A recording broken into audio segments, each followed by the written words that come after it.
Guys, there is some huge news that you've probably heard, which is that OpenAI is shutting down Sora.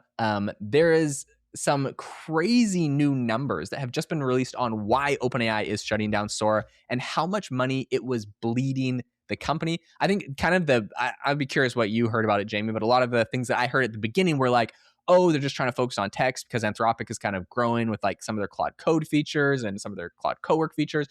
So they're trying to be more focused. I didn't realize how much of a money thing it was. But then there's the whole Google situation. There's a lot we're going to get into on this podcast. Before we do, I wanted to mention, if you want to grow and scale your business using AI tools, the number one way that Jamie and I recommend you do that is joining our AI Hustle School community. We have over 200 members in here, and this is basically the place where we share all of our inside tips, tricks, strategies, workflows. This week, I just recorded a 20-minute long tutorial on all of my workflows and a lot of the skills and projects I'm doing with Claude Cowork. So there is a new tool that completely takes control of your entire computer. And I recently had it rebuild and migrate 3 websites that I've been building in the past and had it spin up hundreds of AI optimized articles, pages. There's just like so many things that I've had it do. It is incredible. And literally whatever you do for work in any industry, Claude Cowork, I mean, even if you don't join the school community, like you guys need to get on Claude Cowork. It is as big of a thing as ChatGPT, in my opinion. Like it is a big of a leap. We finally have an agent that can take control of your computer, have it editing videos. I'm like, go to CapCut, edit videos. Anyways, so this is amazing. We have a whole video and we're going to be making a ton of content over on the school community about this and dozens of other things. We have like, hundreds and hundreds of people and posts on there. So go check it out. Link is in the description, $19 a month.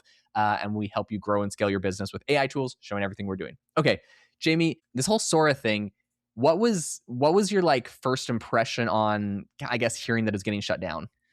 I was a little bit surprised at first until we got into the numbers, but because they had just struck a deal for I think $1 billion with Disney, so they were going to be able to license some of the Disney characters on Sora. So like it seemed like they're really ramping it up and trying to really promote it.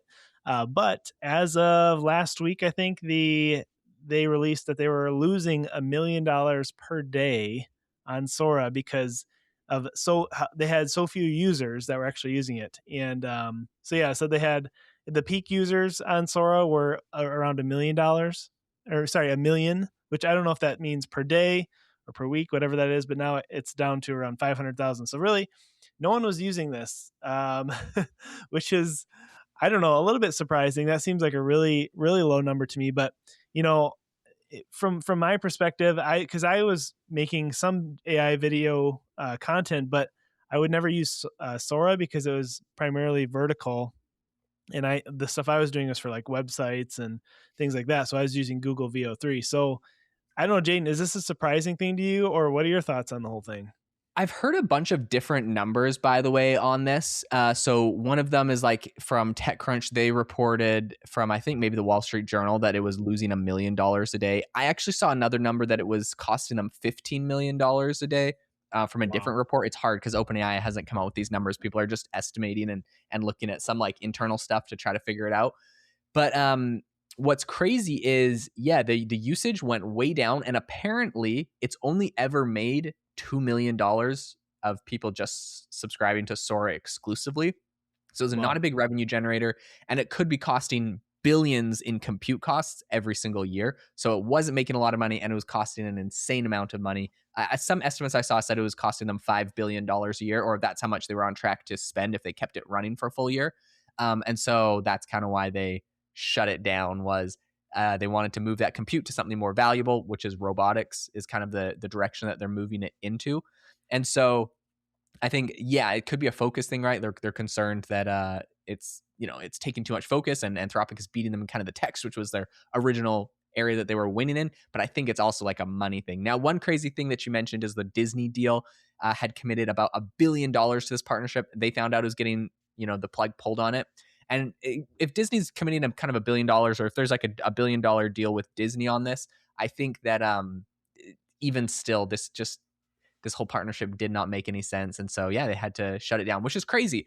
And it leads a bigger question, which I have been thinking about, which is like, what about all of the other video companies? Like, if OpenAI can't make this an economical product, how is everybody else doing it?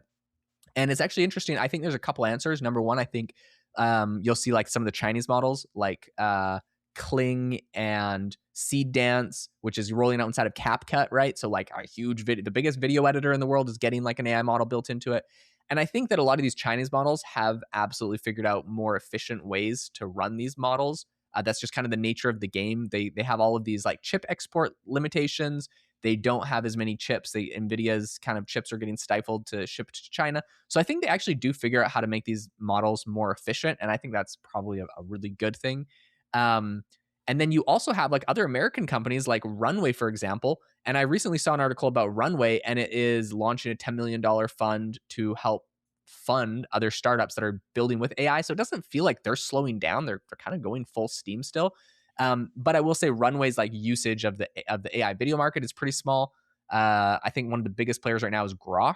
Imagine, apparently, their video editor or their video AI tool is has the most market share, which is interesting. But then there's also Google, and Google definitely can afford to burn money, but their VO3 is an amazing model as well for video generation. I don't think that's going anywhere anytime soon.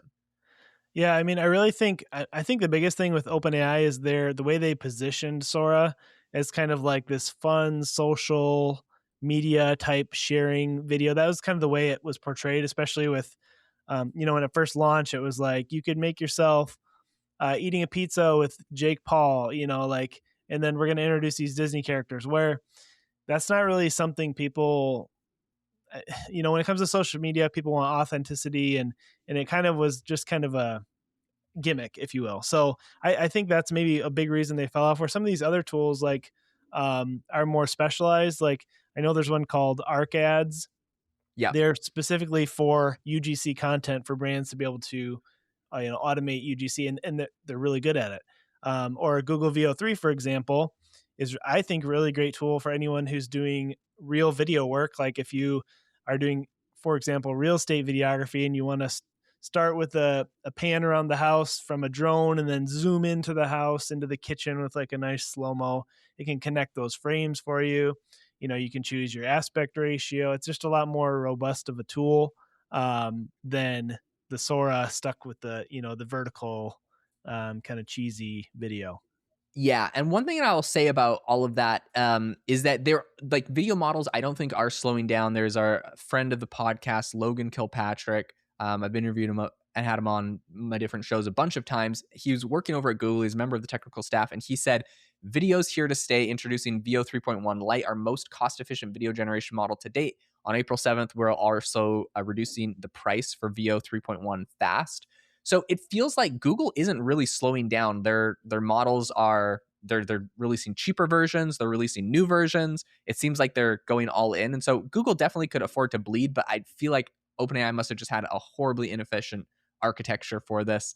And I hope that they're not gone. I actually heard a number from one report that every HD 10-second HD video clip you were generating on Sora was costing OpenAI $133.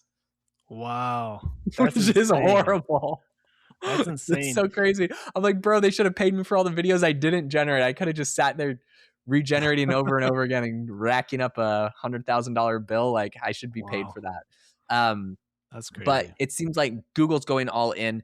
And one thing that I do think is funny, I did actually hear this one use case from my brother, I believe. He always has these like the funny, crazy use cases. And he's like, dude, I love the Sora video model because you can make fake ring camera like videos. I'm like, what? So apparently there's a whole trend of creating fake ring camera videos. And I've seen it. I've actually found it over on X, it makes me laugh because when you watch an AI generated video, especially Sora, it wasn't 100%. Like you could generate as many as you wanted on their platform, but they weren't that high quality. But if you made it look like it was a ring camera, then it didn't really matter.